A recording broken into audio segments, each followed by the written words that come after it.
አጥብቃ ብታስራውም ያፈተልካል። ያኔም እንደ ልማዱ ሾልኮ ወጥቷል።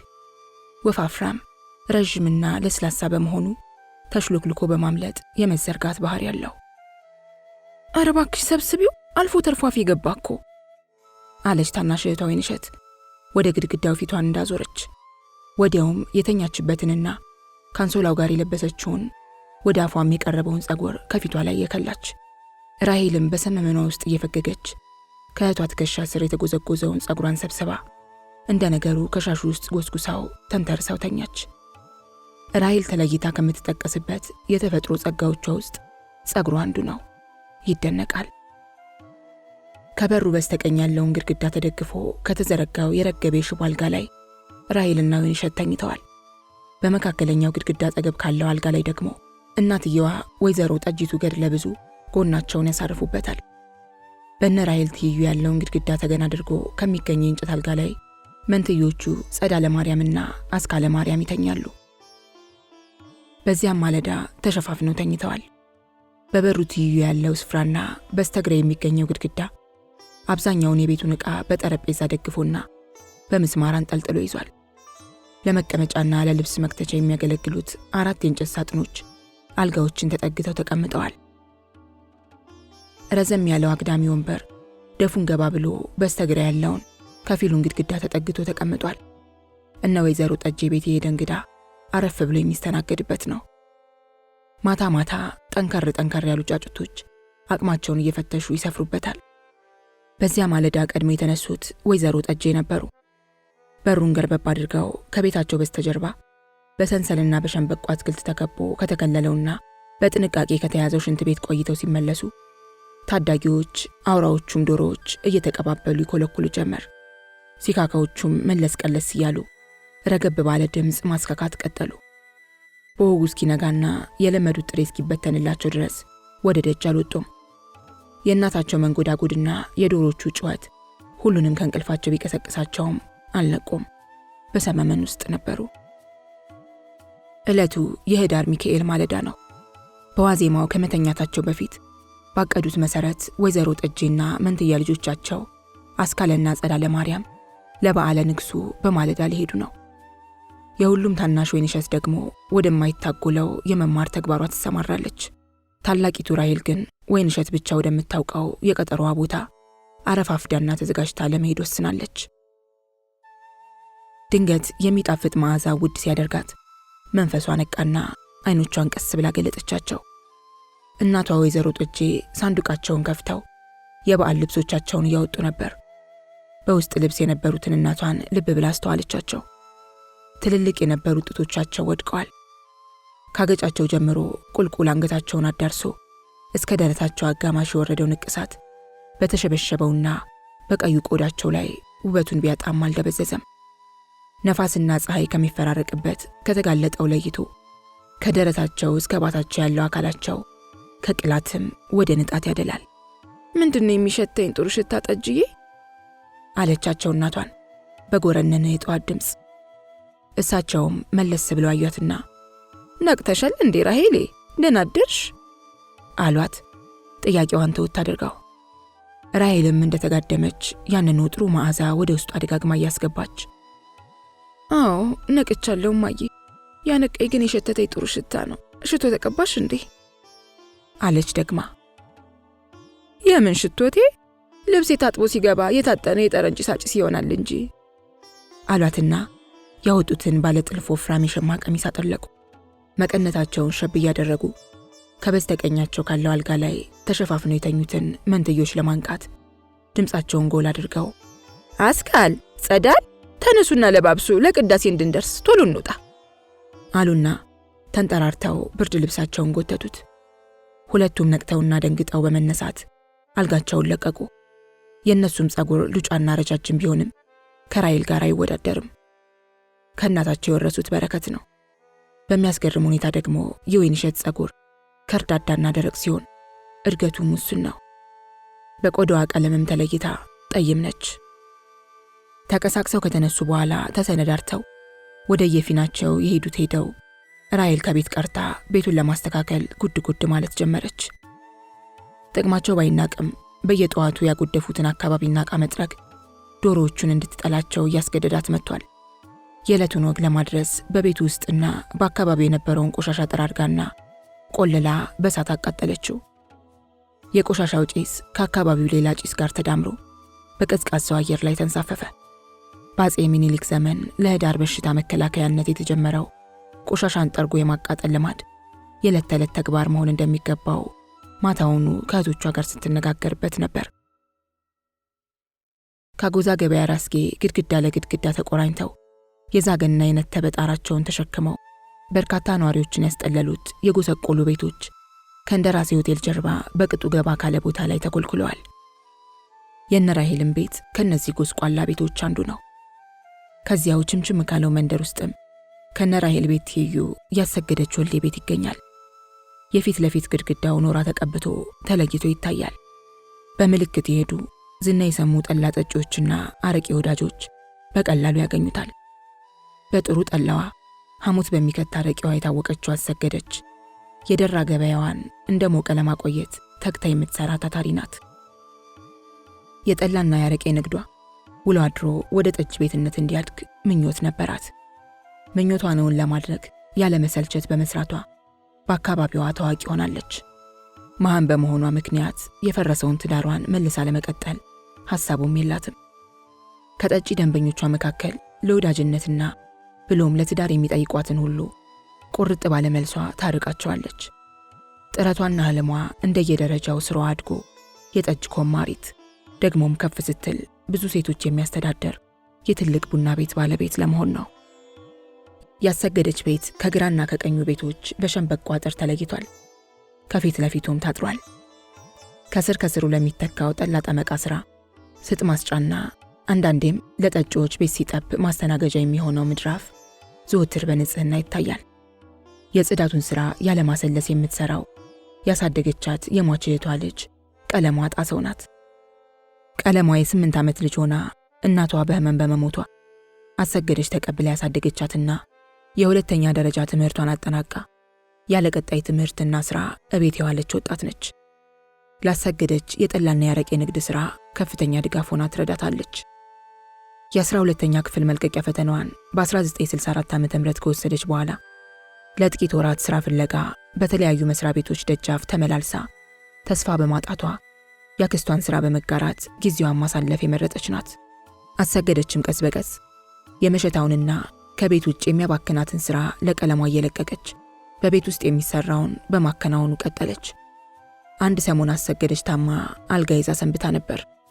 በዚያው ሰሞን የደንበኞቿ ቁጥር በመጠኑ ቢቀንስም ገበያውን እንደነበር ለማቆየት ቀለሟ ጥረት አድርጋለች። በዚሁ ወቅት ታዲያ ደንበኞቿም ሆኑ ጎረቤቶቿ ተመላልሰው ጠይቀዋታል። አሰገደች ለበሽታዋ መፍትሄ ፍለጋ ወደ ሐኪም ወይም ወደ ጠበል ለመሄድ አልሞከረችም። ጥቅልል ብላ ተኝታ መዋልና ማደርን መርጣ ነበር። ከጎረቤቶቿ መካከል በይበልጥ የምትቀርባትና ጓደኝነቷም የጠነከረው እናኑ ጧፌ ልትጠይቃት በሄደችበት ወቅት ጊዜው 9 ሰዓት ነበር። ያጥሩን በር ገፋ አድርጋ ገባችና ወደ ደጃፉ ተጠጋች። እንደተለመደው አካባቢው ተጠርጎ አምሯል። ከበሩ ስር የሚወጣው የወይራ ጭስ ደግሞ አካባቢውን በጥሩ ጠረን አውዶታል። ከወደ ውስጥ የሚሰማ ድምፅ አልነበረም። ገርበብ ያለውን በር ገፋ እያደረገች ቤቶች እዚህ ቤት እንዴት ዋላችሁ እያለች ወደ ውስጥ ዘለቀች። ያልጋዋን መጋረጃ እየገለጠችና የገባችዋን ጓደኛዋን ለማየት እየተንጠራራች እንደምን ዋልሽ እናኑ ግቢ አለች አሰገደች ከተጋደመችበት ቀና ብላ። እግዚአብሔር ይማርሽ አሰገዱ፣ እውነትም አሞሻል። በዚህ ሰዓት አስችሎሽ መተኛትሽ በእርግጥ የመታመምሽ ምልክት ነው። እንዴት ነሽ ባክሽ አለች እናኑ ከአግዳሚው ላይ ባሰገደች ትይዩ እየተቀመጠች። አሞኛል ባክሽ እናንዬ፣ የምወደውን ስራ እንኳን አስጠልቶኛ አስተኝቶኛል። እንዴት ነው የሚያምሽ? ያቃጥለኛል። በሁለመኔ እሳት ረጭቷል። ምን አለፋሽ ቀኑንም ሌሊቱንም እንደተቃጠልኩ እያድራለሁ። ምች መታሽ እንዴ? አሻሮን እንኩሮን ነካክተሽ ወደ ፀሐይ ስትወጪ ሽው ብሎሽ ይሆን? አይደለም ባክሽ፣ በሽቴ ምች አይደለም። ትኩሳት ካለሽ ምች ይሆናል ብዬ ነዋ። ምንድነው ታዲያ ምክንያቱ? እመሜ እንዳልኩሽ መቃጠል፣ መንገብገብ፣ እንቅልፍ ማጣት፣ መበሳጨት ነው። አንዳንዴማ ጩሂ ጩሂ ይለኛል። ኧረ በስመ አብ ያሰገዱ። ጩሂ ካለሽማ ጉዳዩ ጫን ያለው ነው ማለት ነው። ቶሎ ብለሽ ወደ ጠበል ሂጃ። ለዚህ መድኃኒቱ ጠበል ነው። የትም አልሄድም። የሚያድነኝ ነገር እንደሌለ አውቃለሁ አለች አሰገደች ቁርጥ አድርጋ። እንዴት ለበሽታሽ መድኃኒት ይጠፋል? ከሰው የተለየ በሽታ ላመመሽ ወይ በሐኪም ወይ በጠበል ትድኝ ይሆናል። ገና ሳትሞክሪው አልድንም በሚል ሐሳብ አልጋ ይዘሽ ልትቀሪ ነው እንዴ? አለች ናኑ እየተገረመች። በሽታዬን ያውቀዋለሁ። የሐኪም ኪኒን ወይም የጠበል ውሃ አያድነውም። ስለዚህ አልንገላታም ብዬ ነው አልጋዬ ላይ ተኝቼ ስቃጠልና ስነድ የማዳመጠው። ምንድነው እሱ ያመመሽ? አውቀዋለሁ ካልሽስ መድኃኒቱን ለምን አንፈልግለትም? እንዲህ በቀላሉ መድኃኒት የሚገኝለት መሰለሽ እናንዬ? መድኃኒቱ መኖሩን ነበር። ምን ያደርጋል እንደ ዋዛ መለጠኝ። ምን ያደርጋል ወይ ነዶ አለችና ከንፈሯን ነክሳ ራሷን በብስጭትና በጸጸት ነቀነቀች። እናኑም ልብ ብላ ያየቻት የሚቀጥለውን ሐሳቧን ለመስማት አድባ ጠበቀቻት። አሰገደችም በረጅሙ ከተነፈሰች በኋላ ነገሯን በመቀጠል ስሰማው እውነት አይመስለኝም ነበር። በእኔ ደርሶ ሳይዋመንኩት እንጂ። ምንድነው ደርሶብሽ ያመንሽው? ኧረ ነገርሽ ሁሉ ግራና ቀኝ ረገጠብኝ። እንዴት ነው አሰገዱ? አለችና እሷም ሳቀች። የደረሰባቸው ሰዎች ደም አስቀመጠኝ ሲሉ ወሬ ለማዳነቅ የሚሉት እንጂ እውነት ነገሩ ከተቅማጥ ያደርሳል ያስቀምጣል ብዬ አላምንም ነበር። አየሁታ ሲያስመጠኝ፣ ሲያቃጥለኝ፣ እንቅልፍ ሲነሳኝ፣ ሲያነጫነጨኝ፣ ሰው ሲያስጠላኝ። አረ ምንድነው እሱ? ቅናት። ምን አልሽ አሰገዱ? አለችና ነው የሰማችውን ቃል በትክክል እንዳልሰማችሁ በመጠርጠር። ቅናት አልኩሽ። አልጋ ይዤ እንድሰነብት ያደረገኝ በሽታዬ ቅናት ነው። እውነትሽን የምትናገሪው ወይስ መቀለድሽ ነው? ምን ማለት ነው የቅናት በሽታ አስተኝቶኛል ማለት? እውነቴን ነው እናኑዬ። የልቤን የማወራው ላንቺ ስለሆነ ተናግሬው ልተንፈስ ብዬ ነው የምነግርሽ።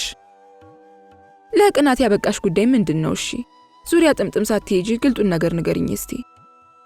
ይህን ያህል ዘመን ስኖር ወደድኩሽ ያለኝ ሁሉ መከራውን ሲጠብስ እኔ ያሰገደች ፍንክች ሳልን መኖሬን ታውቂያለሽ። ሰው እንዳይሆን የለምና ሳላውቀው ቀልቤ ተሰልቦ ኖሮ መውደድ ጀማምሮኝ ቆየሁ። ከማን ጋር? አለችና እናኑ ሳቀችባት። አይ ጣልበይና እናኑዬ፣ እኔ ያሰገደች እንደ ስሜ ወንድ ማሰገድ እንጂ ለወንድ ልቤን የማልሰጥ ጥንቁቅ ነበርኩ። እኔም በሰው ስቄ ነበር። ጦር መሰለኝ ለዚህ ያበቃኝ አለች የናኑን መሳቅ በመቃወም።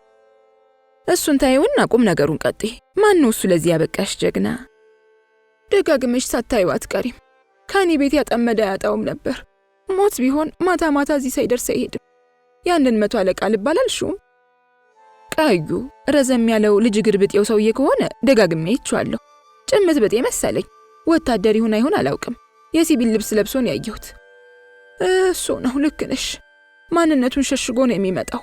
ንግግሩ ቁጥብ፣ የሚጠጣው የተመጠነ፣ የሚከፍለው አንጀት የሚያርስ ክፍያ፣ ሰላምታውና አክብሮቱ ልብ የሚነካ ነበር። ሲስቅ ሲጫወት ደግሞ ለዚህ ያለው ተናፋቂ ነው። በየምሽቱ እየመጣ ቀስ በቀስ ልቤን እየናደው መሄድ ጀመረ። ውለታ፣ ጨዋታ፣ መመላለስ ማብዛቱ ያለ ምክንያት አይደለም። ሐሳቡን በግልጥ ወይም በዘዴ አልነገረሽም ታዲያ? ምንም የነገረኝ ነገር የለም። እንዲያው ብቻ ሳያቋርጥ መምጣቱንና ከመጣም ጋብዞኝ በውሱን ጨዋታው አሳስቆኝ መሄዱን ቀጠለ። እኔም ኩራቴ ተሟጦ በዝምታው መበሳጨት ጀመርኩ። እና ምን አደረግሽ? አፍ አውጥተሽ ወድጄሃለሁ አልሽው? ኧረ እኔቴ እዚያ ድረስስ አልተዋረድኩም እኮ። ራስሽን ማዋረድ የለብሽም። ወደድኩ ያሉት ወንድ ይኮራል፣ ይበጣጠሳል። በአፌስ አልተናገርኩም፣ እንዲያው በሁኔቴ ያውቆብኝ ካልሆነ በቀር። እሺ መጨረሻው ምን ሆነ? እንዲህ ሲታሽና እኔም ሲያብከነክነኝ ከርሞ አንድ ቀን ላናግርሽ ፈልጋለሁ አለኝና ጠላ ጠጪዎች እንዳይሰሙ ወደ ደጅ ይዞኝ ወጣ። ያን ያለኝ ጊዜ ሰውነቴ በላብ ሰመጠ። ልክ እንደ አዲስ ፍቅር ጀማሪ ተሸበርኩ። ቀለምዬ ለጠጪዎቹ እንድትቀዳላቸው ነግሪያት ተከትዬ ወጣሁ። ጊዜው ላይን ያዝ አድርጎ ነበር። ወደ አጥሩ ጠጋ ብሎ ከቆመበት ሄጄ የሚለኝን ለመስማት ተዘጋጀሁ። እሺ ምን ሊል ይሆን? እትዬ አሰገዱ፣ የተመላለስኩት አንድ ቁም ነገር እንድታደርጊልኝ ብዬ ነው። እንደምትተባበሪኝም አምናለሁ አለና ደሞ ዝም ብሎ ቆየ።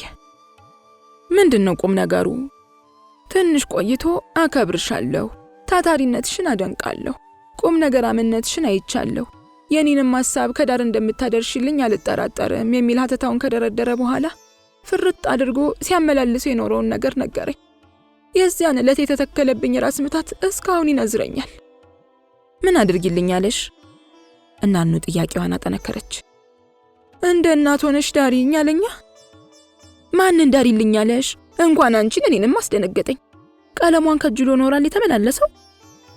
አረ አይደለም እቴ፣ የእሱ ልብ ተንጠልጥሎ የነበረው እዚህ ማዶ ካለችው ዛላው ደህኔ ላይ ኖሯል። ማነች እሷ ዛላው ደህኔ? የጠጄ ልጅ ነቻ፣ የመንትዮቹ ታላቅ የዚቹ የቀለሟ ጓደኛ። ራሄልም ማለትሽ ነው? ታዲያ እሷን ከወደደ እሷኑ በሚጠይቅበት ዘዴ ጠይቆ ጣጣውን አይሰበስብም ነበር? ካንቺ ጋር ምን አመላለሰው? እንጂ አባቱ መመላለሻ ይንሳውና በግብዣው በወሬው በስጦታው ቀልቤን ከሰለበው በኋላ እኔን አማላጅና አቃጣሪ ሊያደርገኝ መፈለጉን ነገረኝ። ምን አልሽ ታዲያ አሰገዱ ይህን ዱብዳ ስትሰሚ? እናኑ በረጅሙ ሳቀች። ምን ያልሆንኩት አለ እናኑዬ? እንደነገርኩሽ ወዲያው ራስ ምታት ተተከለብኝ። ሆዴን ቆረጠኝ። አልቅሽ አልቅሽ አለኝ። ጉልበቴን ሊከዳኝ ሞከረ። እንደምንም ከግድግዳው አጠገብ ከነበረው መቀመጫ ድንጋይ ላይ ሄጄ ተቀመጥኩ። እሱም መቆሙ የደከመኝ መስሎት ተከትሎ መጥቶ ካጠገቤ ተቀመጠ። እሺ እውነትም አይጣል ነው። ልቦናዬን እንደምንም ካረጋጋው በኋላ ቀስ ብዬ መልስ ሰጠሁት። እኔም ክብሬን ለመጠበቅ የሽንገላ ውዳሴን አወደስኩት። እንዳየሁህ አንተ ጨዋ፣ ስርዓት ያለህ ለቁም ነገር የምትበቃ ሰው ነህ። ለትዳር ማሰብህም ጥሩ ነው። ነገር ግን ያሰብካት ልጅ ላንተ የምትሆን አይደለችም ብዬ አንጀቱን ቆረጥኩት። እንዴት? በምን ምክንያት አትሆንህም አልሽው? ያንኑ የወሬ የሰማሁትን ጉዳይ ነገርኩታ። ወይ አሰገዱ፣ የሚወራ ወሬ የሚያስተማምን ነው ብለሽ ነው ደፍረሽ የነገርሽው? የተወራው ነገር ሁሉ ይብዛ የሚነስም እንጂ እውነት ይኖረዋል። ባይሆንስ እኔ ስመኝ የነበረውን ሰው አሳልፌ እሰጣለሁ? እሱ አንጀቴን እንዳሳረረው አንጀቱን ቆርጬ አሳረፍኩት። እሱስ ስትነግሪው ምን አለ? ይገርምሻል፣ ዘገነ ነው። መላልሶ አንዳንድ ጥያቄዎችን ጠየቀኝ። እኔም አረጋግጬ ከነማስረጃው ነገርኩት። ቃሌን አምኖ ተቀበለ። ሁለተኛም ዞር ብሎ ለያያት ወሰነ። ያልተገናኝቶ ገበያ ይሉሻል ይሄ ነው። የነብር ዓይን ከፍየል፣ የፍየል ዓይን ከጎመን ላይ እንደሚሉት አይነት የሆነ ነገር ነው ያጋጠመሽ። ቢሆንስ ታዲያ እንኳን የልብሽን አውጥተሽ አልተናገርሽ እንጂ ምኑ ነው ለበሽታ የሚያበቃሽ? አለችናኑ ነገሩን አናንቃ። ልቤን አነሳስቶ መንፈሴ ከቁጥጥሬ ውጭ ሆኖ የሚመጣበትን ሰዓት መናፈቅ፣ ከዘገየና ከቀረ መበሳጨት፣ ደጅ ደጁን ማየት ደረጃ ደርሼ እንዲወሽ መጤን ሲቆርጠው ለምን አልታመምም? ያልተነካ ግልግል ያውቃልና ታቃልዩ ይሆናል። እኔ ግን የልብ ቁርጥማት ሆኖብኛል። ብቻ አይቆጨኝም። እሱም እንደተመኘ ቀርቷል። አንቺ እንዳሰብሽው ባለመሆኑ ነገሩ ሊያበሳጭሽ ይችላል። ለዚያውስ የወታደር ፍቅር ሰቀቀን ነው። መጀመር እንጂ ማስጨረስ ያውቃሉ። የምታየው ነው። በየጦር ግንባሩ እየተማገዱ የእሳት ራት እየሆኑ ነው። እኔስ አለመነካካትሽን ወድጄዋለሁ። በልጅቱ ላይ ያስወራሽባት ጉዳይ ግን ስህተት ነው። ቢሆንም ባይሆንም ችግሩ የራሷ ነው። ባይሆን በሌላ ምክንያት ብታከላክዩ ጥሩ ነበር። አገር የሚያወራውን ነገር ነው የተናገርኩት። እኔ የፈጠርኩት አይደለም። ማረጋገጫ ካስፈለገም የሚታይ ነገር አለ አለች አሰገደች ብስጨት ብላ። ሁሉም ወሬ ይዞ ነው የሚያናፈሰው። እርግጠኛውን የሚያውቀው ያለ አይመስለኝም። እኔ በበኩሌ ግን እውነት አይመስለኝም። ለማንኛውም ያለፈው አለፈ። ለሁለተኛው ደፍረሽ አትናገሪ። እናኑ ቆጣለች። እኔስ መናገሪ አይቀርም። እንደ ዕድል ሆኖ ያያት ሁሉ ቀልቡ ይንጠለጠልባታል። ሁሉ ይመኛታል። መጨረሻ ላይ ይህንኑ ችግሯን ሲሰሙ ይሸሿታል። ባዶ ስም ይሆናል የተለጠፈባት። አንዳንድ የተበላሸውን ስም ደግሞ መመለስ ቢያስቸግርም እንደ ጉርብትናችን እኛ ወሬ በማናፈስ ባንተባበር ጥሩ ነው። አሁንም የምመክርሽ ደፍረሽ እንዳትናገሪ ነው። እናኑ ተቆጣች። ቤተሰቡን አውቃል ያለ ሰውን ነገረኝ። ይህንንስ ምክርሽን አልቀበለው። እንኳን የወደድኩት የማላውቀው መንገደኛ ወደድኳት ቢለኝ ማንነቷን በግልጥ ነግረዋለሁ። በዚህ ደግሞ ጸድቅበታለሁ እንጂ አልኮነንም። ጽድቁንም ኩነኔውንም ሳትደርሽ ባለማውራት በሰላም መኖር ይቻላል። እነዚህ ቤተሰቦች ቢሰሙ የመረረ ጸብ ሊፈጠር ይችላል። ለጊዜው ይህንን ታየውና ስለ በሽታሽ ነገር እናውራ። ምን ይሻላል ታዲያ? ምን አውቃለሁ እናኑዬ። ቁርጤን ካወቅኩ ወዲያ ቁመናው፣ ጨዋታው ፊቴ ድቅን እያለ ናፍቆት ይለቅብኛል። ባጥላለውም ልጠላው አቃተኝ። ፍቅሩ ብቻ ሳይሆን እልህም መሰለኝ የሚያንገበግብ እሳት ይሆነብኝ። ልጅቷን እንደ አባቴ ገዳይ ጠመድኳት። አረንሽ ናኑ በማይዘልቅ የጎረምሳ ፍቅር ጤናሽን ማናጋት ቅሌት እንጂ ሌላ አይደለም። ልጅ መሆንሽ ነው እንዴ? ስንቱን አሳልፈሽ በዚህ ልትጨነቂ አይገባም። እንኳን መውደድሽን ተናግረሽ ከትዝብት ላይ አልወደቅሽ። ጥንቅር ይበል። ፍቅር ከፈለግሽ ደጅ የሚጠናሽ ሞልቷል። መርጠሽ ያዢ። ፍቅር የሚሉትን የሞኝ ጨዋታ ስታሰላስ ቤትሽ እየቀዘቀዘ ነው። ልብ ብለሽዋል? ልክ ነሽ። ደንበኞቼ ቀስ በቀስ እግራቸው እያጠረ ነው። ምን ላድርግ? መንፈሴን በጠበጠው አንዳች ይበጥብጠውና ይገርምሻል፣ ከዚያን ቀን በኋላ ልም ብሎ ቀረ። እንኳን ቀረብሽ። ነገርኩሽ እኮ የወታደር ፍቅር፣ ያውም የማይመጥንሽ ጎረምሳ ሰቀቀን ነው። ጦስሽን ይውሰድ። ይሄን ኖሬ ብለሽ ለሰው እንዳታወሪ፣ መሳቂያ መሳለቂያ ትሆኛለሽ። በይ አሁን አልጋውን ልቀቂውና ከኔ ቤት እንሂድ። ቡና ፈላልሻለሁ። ተኝቶ ነገር ማሰላሰል ያሰለስላል። በይ ተነሽ አለችና ናኑ ከተቀመጠችበት አግዳሚ ላይ ተነስታ ተንጠራራች። አሰገደችም ላለመሄድ ብታንገራግርም እናኑ አጥብቃ ስለወተወተቻት ካልጋዋ ወርዳ ጋቢዋን ለብሳ ለመሄድ ተዘጋጀች። በአብዛኛው ባዶ ጠርሙስ ከተደረደረበት ባለ 4 ደረጃ መደርደሪያ ላይ የቤቱን ቁልፍ አንስታ መለስ ስትል ቀለሟ ከሸመቷ ተመልሳ ደረሰች። እናኑና አሰገደችም ቤቱን ለቀለሟ ተወጡ። እናኑ ቡና አፍልታ ሁለቱ ብቻ እየጠጡ ሲያወሩና ሲመካከሩ ቆይተው በወጉ ከመሸ በኋላ አሰገደች ወደ ቤቷ ተመለሰች።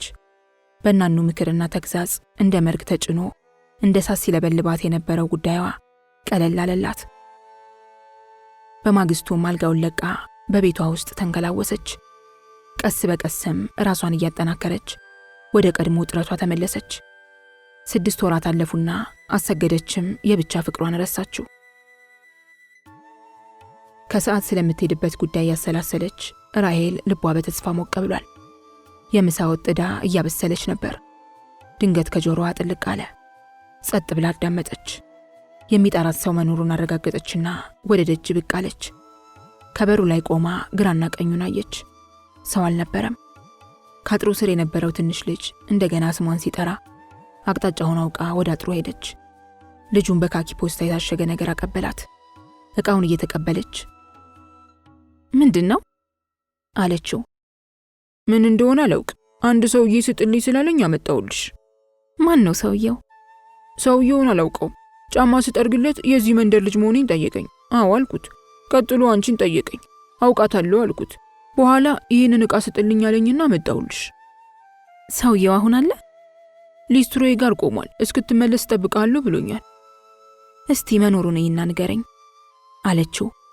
ወደዚያው አሻግራ ያየች። ልጁም እሺ ብሏት ወደ መንደሩ መግቢያ ተመልሶ ሮጠ። እጠብቅሃለሁ ብሎት የነበረው ሰውዬ ቆሞ አልጠበቀውም። ወደ ላይ ወደ ታች አይቶ አለመኖሩን ካረጋገጠ በኋላ ወደ ራሄል ተመልሶ የሰውየውን መሄድ ነገራት። እሷም ልጁን አመስግና ፖስታውን አገላብጣ ያየች ወደ ቤት ገባች። ያ ስራ አስገባሻለሁ ያለው ሰውዬ ይሆን የላከው? ምን ስጦታ ይሆን የላከልኝ? ሌላስ ማን ሊሆን ይችላል? እያለች ፖስታውን እስክትቀደው ድረስ በርካታ መላምቶችን ዳሰሰች። ከነበረችበት ምድጃ አጠገብ ተቀምጣ በቀስታ ፖስታውን ከፈተችው። በውስጡ በርካታ የተሻሹ ወረቀቶች አየች። ግንባሯን ሰብሰብ አድርጋ በመገረም ወረቀቶቹን አወጣቻቸው። የእሷኑ የእጅ ጽሑፍ በማየቷ ደነገጠች። በትንሽ ወረቀት ላይ የተጻፈ ነገር አየችና አስቀድማ ነበበችው። ክዋለች። ያነበበችውን ማመን አቃታት። እንደገና ነበበችው። መልእክቱ ያው ነው። ከባድ ራስ ምታት ተከለባት።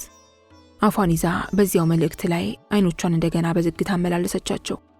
መልእክቱ ሰላም ራሄል፣ ይህ ደብዳቤ ከምንጊዜውም የተለየ በመሆኑ የሚፈጥርብሽን ስሜት መገመት እችላለሁ።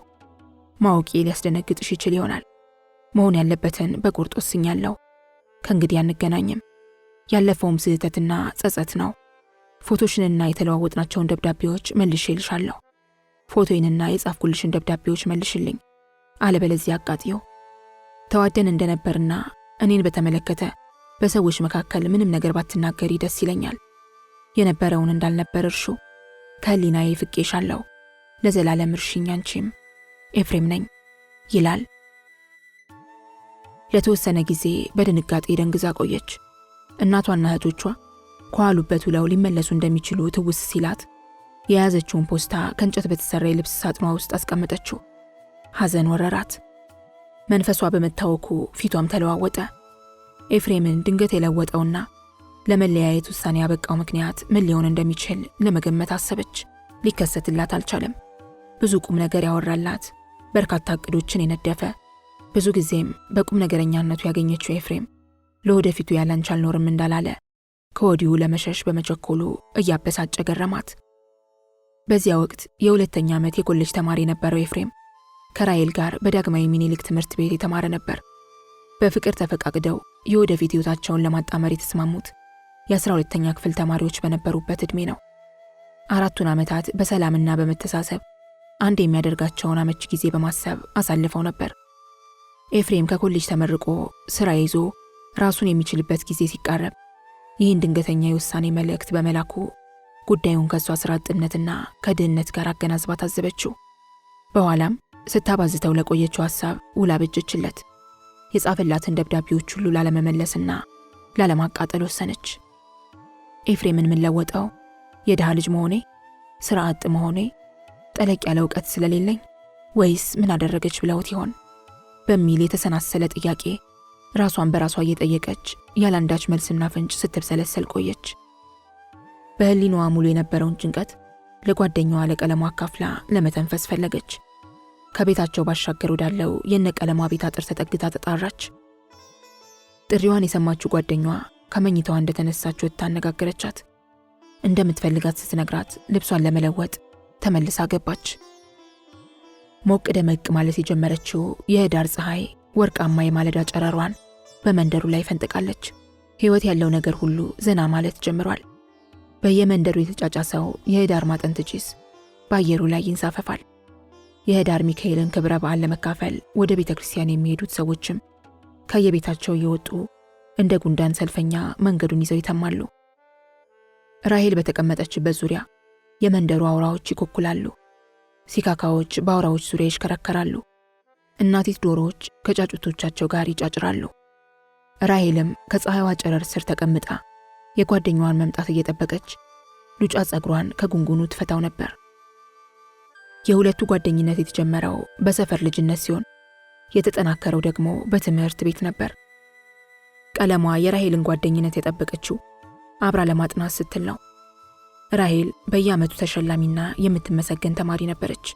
ከ9ኛ እስከ 12ኛ ክፍል አብረው ዘልቀው በኋላም ውጤት ስላልቀናቸው በሥራ ፈትነት ቆይታ ከ1965 እስከ 67 ሦስቱን ዓመታት አሳልፈዋል። ነጠላዋን በረዥሙ ለብሳ እየሳቀች አጥሩን የገባችው ቀለሟ ከተቀመጠችበት ቁልቁል ራሔልን እያየች ምን ነው ራሔሊቴ፣ በጠዋቱ ምን ሆነሻል? ምን ተገኘ? አለቻት። መጀመሪያ ቁጭ በይ፣ ከዚያ በኋላ የሆንኩትን ነግርሻለሁ። ጠፍጣፋውን ድንጋይ አመላከተቻት። ቀለሟም ከድንጋዩ ላይ የተቀመጠች ምንድነው ነገሩ? ፊትሽ ሁሉ ያበጠ መስሏል። አመምሽ? አንድ የሚያበሳጭ ወሬ ደርሶኝ ራሴን አሞኛል። እሱን ልነግርሽ ነው በጠዋቱ የጠራውሽ። ምን አይነት መጥፎ ወሬ? አለች ቀለሟ ግንባሯን ቋጠር አድርጋ። የኤፍሬም ጉዳይ ነው። ኤፍሬም ምን ሆነ? እሱን ምን እንደነካው አላውቅ። የሚያስደነግጥ የሚያበሳጭ መልእክት ላከልኝ። የነበረውን እንዳልነበር እንድቆጥረው፣ ሁለተኛም እንዳንገናኝ ወሰነ። ያለፈውም ግንኙነታችን ጥፋትና ጸጸት እንደሆነበት ገለጸልኝ። ይሄውልሽ ኤፍሬም በደብዳቤ ላከልኝ መርዶ። ምክንያቱ አልገባኝም። እኔን ግን አይምሮዬን በጠበጠው። ቀለምዬ ምን ይመስልሻል ምክንያቱ? ለምን አለ? እሱ ራሱ ምክንያቱን አልገለጸልሽም? ምንም ምክንያት አልጻፈም። እኔ የሚያስጨነቀኝ ይሄው ነው። እንዲያው ምን ይመስልሻል ቀለምዬ? ምንም የማውቀው የለም። ምንም መገመት አልችልም ራሔል። ባለፈው ሰሞን እንዳገኘሁት ነግሬሻለሁ። ከኛ መንደር አካባቢ ሲወጣ ነው መንገድ ላይ ያገኘሁት። ምንም የተለወጠ ሁኔታ አላየሁበትም። በሰላም አነጋግሮኝ የተለያየ ነው። አሁን ምን ላድርግ ታዲያ? አለች አዝናም ተበሳጭታም ግራ በተጋባ ሁኔታ። ምን ታደርጊያለሽ እንግዲህ? በቃሽ ጠልቼሻለሁ ካለሽ መደራደሩ አስቸጋሪ ነው። ጭራሽ ግንኙነታችን ጸጸት ሆኖብኛል ካለሽ እርግፍ አድርገሽ መተው ነው እንጂ ምን ማድረግ ይቻላል? ንቀት መሰለኝ። ፎቶውንና ደብዳቤውንም አፍንጫው ላይ ወርውሪለትና ዝጊው አለች ቀለሟ። እሷም ተበሳጭታ ቀለሟ የመከረቻትን ምክር ልብ ብላ ያዳመጠችው ራሔልም ንቀት ያለችው ቃል መንፈሷን ስለወጋው ቆፍጠን ባለ አተያይና አነጋገር በምን ይንቀኛል? በድህነቴ ከሆነ በጣም ደካማ ሰው ነው ማለት ነው። እሱ ራሱ ድህነት የሰው መለኪያ አይደለም የኑሮ ገጽታ እንጂ፣ ድህነት ቁምጥና አይደለም በጥረት የሚለወጥ ሁኔታና ክስተት ነው ሲለኝ የነበረ ሰው እኮ ነው አለቻት ቀለሟን በወጉ ያየቻት። በእርግጥ የሚናገረው ምክንያት ይኖረው ይሆናል። እኔ ግን እንዲህ ይሆናል ለማለት ይቸግረኛል። በቃኝ ካለ ግን መተው ነው መፍትሄው።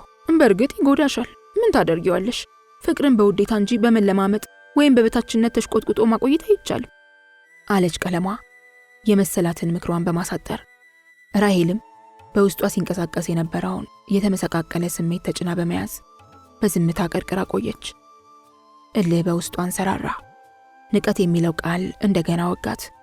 የጀማመራት እልህም ተጠናክሮ ወደ ጠንካራ ውሳኔ ደጋግፎ አሻገራትና ቀስ በቀስ ተረጋጋች።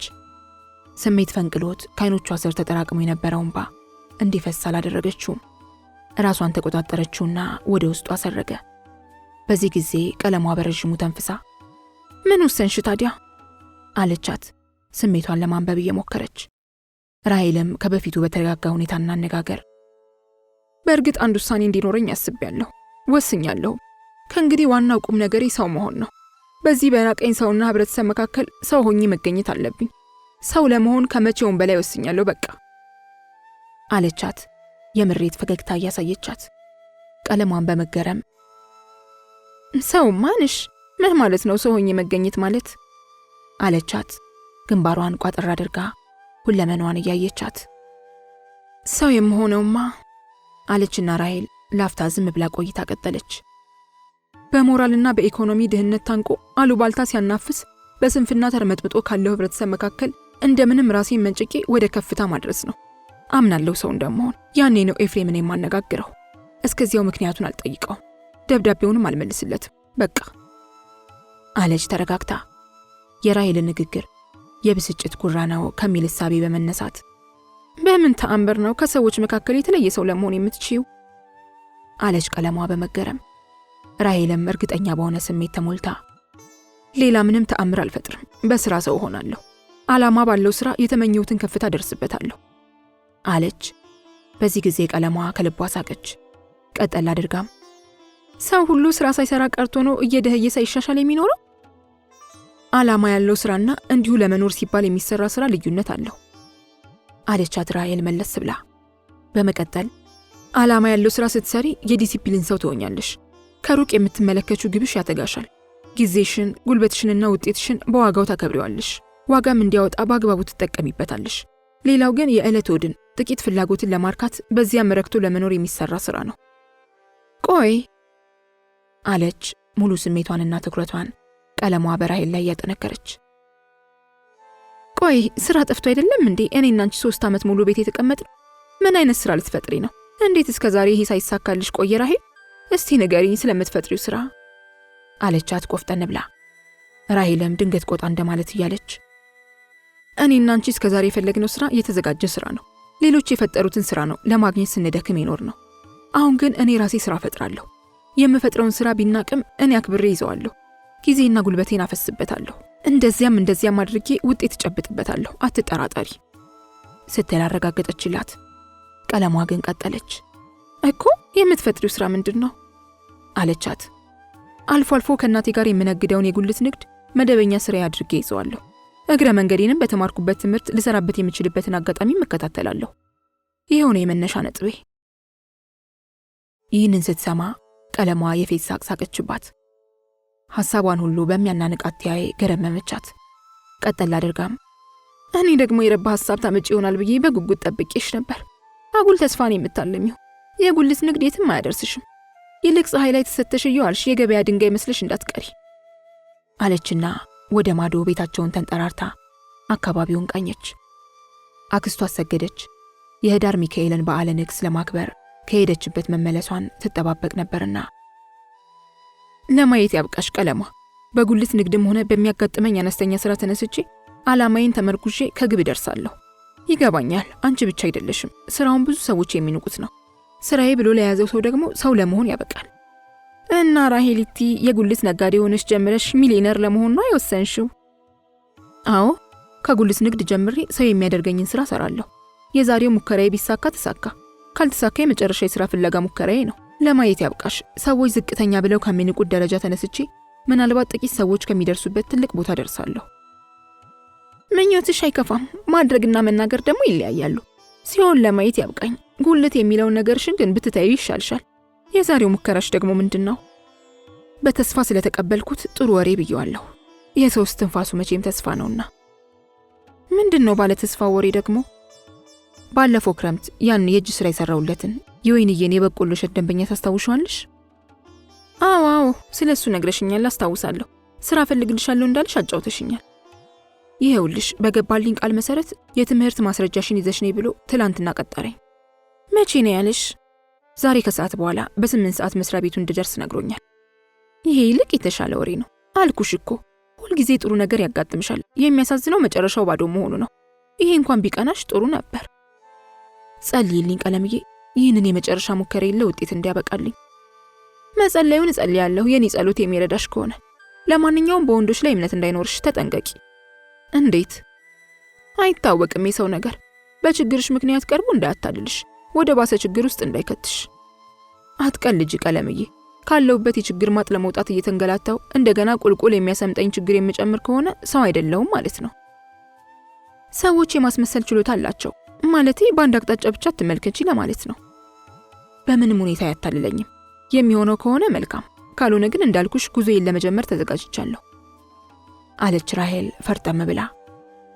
ምን የሚሉት ጉዞ? ከታች ወደ ላይ የምደርስበትን የዓላማ ጉዞ ነዋ። ባዶ ወሬ እንዳይመስልሽ ቀለምዬ፣ አደርገዋለሁ። ኤጭ አንቺ ደግሞ የምርሽን ነው እንደ የጉልት ነጋዴ ይሆናል የምትዩ?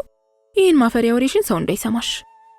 የዛሬው ካልሆነልኝ መስማት ብቻ አይደለም፣ የጉልት ነጋዴ ወይም ሌላ ዝቅተኛ የተባለውን ስራ ስሰራ ሰዎቹ ሊያዩኛል።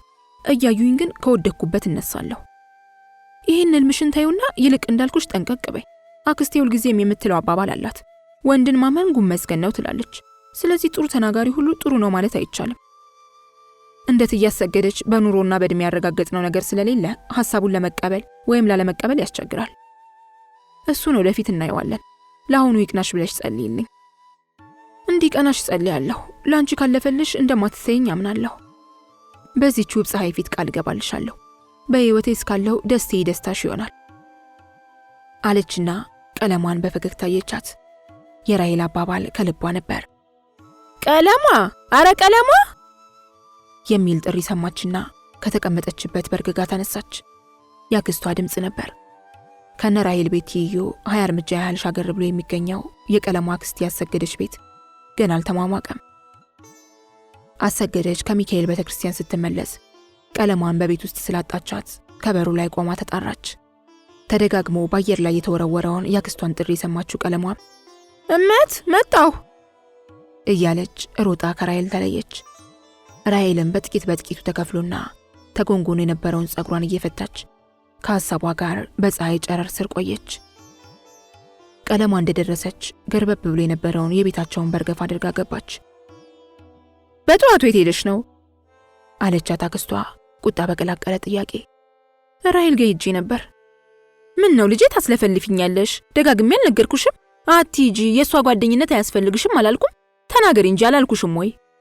ብለሽኛል አለች ቀለሟ መሬት መሬት እያየች ዝቅ ባለ ድምጽ።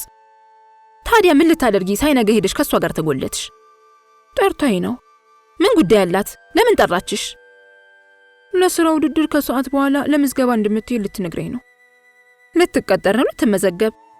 ገና ልትመዘገብ ነው። ውድድሩና ፈተናው ከምዝገባው በኋላ ነው። ታዲያ የጠራችሽ አንቺም እንድትመዘገቢ ነው? አይ አይደለም፣ እሷን በሰው እርዳታ ነው የምትመዘገበው። ልትነግረኝ ብቻ ነው። ማን የሚሉት ሰውዬ ነው? ምኗ ነው እሱ? ምኗም አይደለም። ችግረኛና ስራ አጥ መሆኗን ሰምቶ ሊረዳት እንዳሰበ ነው የነገረችኝ። ነው? ስንት የሚረዳ ምስኪን ሞልቶ እሷ በምን አሳዘነችው? ነገሩ ገብቶኛል ባክሽ። ይልቅ ከማይላቀቀው ጠንቅ ውስጥ ገብቶ እንዳይዘፈቅ መካሪ ቢያገኝ ጥሩ ነው። ይኸው ቀይ ቆዳዋ ማርኮት ይሆናል በሰበብ አስባብ የተጠጋት። ይልቅ መካሪው ታውቂው እንደሆነ። አረን ያላውቀውም። ሚስጥረኛ የሆንሽው ብታውቂው አይደል እንዴ? ምን ነው እኔ ባወቅኩት? ተዝቆ ከማያልቅ ችግርና ጠንቅ ሳይነከር አድነው ነበር። እንዴ ምን ቸገረሽ ቢረዳት? ለምን አይቸግረኝም? ቆይ እስቲ የእሳትን ማቃጠል የማያውቅ አንድ ህፃን ወደ እሳት ሲራመድ አይንሽ እያየ ከመቃጠል አታድኙም ማለት ነው? ያ ሌላ ይሄ ሌላ። ምንም ሌላ አይደለም። ይኸው ሰውዬ በቀይ ቆዳዋ ተማረከ እንጂ የሚወድቅበትን መከራ ያላወቀ አሳዛኝ ሰው ነው። እንደኔ ግን የሚያገባሽ አይመስለኝም። ሰውዬው ቢረዳትና ከችግር ብትላቀቅ ምን ይጎዳሻል? ይሄን ተንኮልሽን እያየ ነው 12 ዓመት ሙሉ ተምረሽ ያለምንም ቁም ነገር እቤት ተጎልተሽ እንድትቀር ያደረገሽ። የተባለውን ሰውዬ ባውቀው ኖሮ የጓደኛሽን ማንነት ፍርጥርጥ አድርጌ ነግረው ነበር። አይቀርም ደግሞ ወደፊት አውቀው ይሆናል። መንገሬ አይቀርም። ልክ አይደለሽም አክስትዬ። ስራሽን እግዚአብሔር የሚወደው አይመስለኝም። አንቺ አትነግሪኝም ልክ አለመሆኔን። ወደድኩ ብሎ ሲመላለስ የነበረውን ያንን የኮሌጅ ተማሪ እንዳዳንኩት ይህንንም አድነዋለሁ። ለማየት ያብቃሽ። በዚህ ጊዜ ቀለሟ እጅግ ደነገጠችና እንዴ አክስትዬ፣ ይህን ያልተረጋገጠ ወሬ ለሱም ነገርሽው እንዴ? አለች በሁለት እጆቿ አፏን ሸፍና አይኖቿን በሰፊው ከፍታ። አሰገደችም አዎ ነገርኩት፣ ፍርጥርጥ አድርጌ ነገርኩት። ያንን የመሰለ ልጅ ገደል ሲገባ ዝም ብዬ ማየት የለብኝም። እኔ ያሰገደች እንዳንቺ መሰልኩሽ? መሰሪነት የለብኝም አለቻት እየተውረገረገች። ትክክል አይደለሽም አክስትዬ፣ ስራሽ ሁሉ የሚያሳዝን ነው። መሰረት የሌለው ወሬ ይዘሽ በሰዎች ህይወት መሃል መግባት አልነበረብሽም አለች ቅሬታ በሰበረው ድምፅ ቀለሟ አንገቷን እየነቀነቀች። ምኑ ነው ወሬ? አለች አሰገደች በቁጣ። ራሔል የምትታማበት ነዋ ስትል መለሰች ቀለሟ። በቂ ማስረጃ የለም ልትይ ነው? ጉዳዩን ከስር መሰረቱ የሚያውቅ ነው የነገረኝ የኛ ቡካቱ። እንዳቅምሽ የጓደኛሽን ነውር መሸፈንሽ ነው። ድንቄም መሸፈን ፀሐይ የሞቀው አገር ያወቀው ነገር ነው። ገባሽ? አለችና ለብሳ የነበረውን ነጠላ ከትከሻዋ አውርዳ ጠቅልላ አጎብሩ በተገለጠው አልጋዋ ላይ ወርውራ አስቀመጠችው። ቀለሟ ግን በመቀጠል በጉርብትና ስንኖር ብዙ ዓመት አልፏል። ራሔል ግን የሆነችው የለም አለች በቁጣና በኩርፊያ ጫና ከንፈሮቿ ጠልጠል ብለው። በዚህ ጊዜ አሰገደች ብልጭ አለባትና በጥፊ ልታነዳት አማራት። ራቅ ብላ በመቆሟ አላደረገችውም። ነገር ግን ብስጭት ባለ ንግግር ጤና የለሽም እንዴ አንቺ ልጅ? ጭንቅላትሽ አይሰራም? አገር ያወራው ወሬ ላንቺ አዲስ ሆነብሽ ወይስ እኔን ልታደናግሪ ያምሮሽ ነው? አንቺም ሰዎችም ትላላችሁ፣ እኔ ግን የማውቀው ነገር የለም። እግዚአብሔር ያውቃል። እንኳን እግዚአብሔር፣ እኔ ራሴ አሳምሬ ያውቀዋለሁ። ምልክትና ማስረጃ በአይኔ በብረቱ ከማየት ወዲያ ምን ማረጋገጫ ሊመጣ ነው? ሊሆንም ላይሆንም ይችላል አክስትዬ። በቃ ተይው፣ ችግሩ ካለም የራሳቸው ነው። የማየውን የማውቀው ልታስተባብይ መሞከርሽ የሚገርም ነው። ይልቅ እየሄድሽ እየተሻሸሽ ጠንቃቸውን እንዳታመጭብኝ። በትንፋሽ ይተላለፋል እንደሚባል ወቂ። በጠዋቱ ልቤን በነገር ከምታነጁ ቤቱን ጠራርገሽ ቡና ብታፈይልኝ ያምርብሽ ነበር አለቻት አሰገደች እየገላመጠቻት። ቀለሟም እሳት ለማቀጣጠል ወደ ጓዳ ገባች። ራሔል ደግሞ ከቤታቸው ጥግ በጨርቁም በሰኔሉም ተወታትፋ ወደ ተተከለችው ማድ ቤት ውስጥ ገብታ ጉልቻዎቹን አደላድላ እሳት አያይዛለች። ጥላሸት በወረሰው ትልቅ ብረት ድስት ውሃ ተጥዷል። ከሰዓት በኋላ ለምትሄድበት የሥራ ምዝገባ ቀጠሮ እየተዘገጃጀች ነበር። የገላ መታጠቢያዋ ውሃ እንደፈላ ወደ ላይኛው ቤት ወስዳ በባልዲ ውስጥ አባረዘችው። በእንስራዎቹ አጠገብ ዱካዋን አደላድላ ሳሙናና ልብሷን ካቀራረበች በኋላ የቤቱን በር በመቀርቀሪያው ደነጎረችው። ጥቀርሻ ይዋጣትን ባለ 25 ሻማ አምፖል አበራቻት። በግድግዳው ቀዳዳ ከሚገባው ብርሃን የተለየ ድምቀት አላመጣችም። የራሔል እናት ወይዘሮ ጠጅቱ በዚያን ቀን ማለዳ ሁለቱን የራሔል ታናናሾች አስከትለው የህዳር ሚካኤልን በዓለ ንግስ በየካ ቅዱስ ሚካኤል ለማክበር ወጥተዋል። አራተኛዋና ማሟጠጫ ልጃቸው ወይንሸት ደግሞ ወደ ትምህርት ቤት ሄዳለች። የለበሰችውን እያወላለቀች ዝቅ ባለ ድምፅ ራሔል ማንጎራጎር ጀመረች። የተስፋ ድምጸት፣ የምኞት እምቅ ነበረው እንጉርጉሯ። ቀሚሷን ውስጥ ልብሷን ካወላለቀች በኋላ በውስጥ ሱሪዋ ቆማ አካላቷን ከላይ እስከታች ቃኘችው። የገዛ ገላዋ ከሌላው ጊዜ ለየት ብሎ ቦግ ያለ መሰላት። ጨርቅ የሚሸፍነውና ንፋስ የማያገኘው አካሏ በእውነትም የቀላና የለሰለሰ ነበር። ሉጫ ጸጉሯን እርስ በርሷ አቆራኝታ ከጎነጎነችው በኋላ ወደ ላይ ጠቅልላ አድርጋ ከትከሻዋ ላይ አነሳችው። ጡቶቿን ጭኖቿን ደባበሰችና ከዱካዋ ላይ ቁጭ አለች። ለብ ያለውን ውሃ በሰውነቷ ላይ ከመርጨቷ በፊት አስቀድማ ያዘጋጀችውን በወረቀት ተጠቅልሎ የነበረውን ደቃቅ አመድ እየቆነጠረች ግራ ቀኝ ብብቷንና ጉያዋን በሚገባ ቀብታ ያቀመቀመውን ጸጉር በቀላሉ አስወገደችው። ከዚያ በኋላ በጣሳ እያንቆረቆረች ገላዋን አፍተልትላ ታጠበች። የኩበትና የእንጨት ጭስ የተዋሃደው ጠረኗ እስከምትሄድበት ቢሮ ድረስ ተከትሏት እንዳይሄድ ማድረጓ ነበር። በዚሁ መሰናዶዋ መካከል ተስፋዬ ስለሚያደርግላት እርዳታ ስለምትቀጠርበት ስራ አይነት አውጠነጠነች። በአይነ ህሊናዋ የተስፋዬን ገጽታ ልብ ብላ ተመለከተች። ከጥቁር ጠይም ፊቱ ላይ ፈገግ ሲል ፈካ ብለው የሚታዩትን ጥርሶቹንና ስልጡን አንደበቱን አስታወሰች። ከንግግሩና ከትህትናው አዛኝ ተፈጥሮ እንደማያጣ ገመተች። ተስፋዬ ባነጋገራት ጊዜ የሰነዘራቸውን ቀና ሐሳቦች ቃል በቃል በደስታ አስታወሰቻቸው።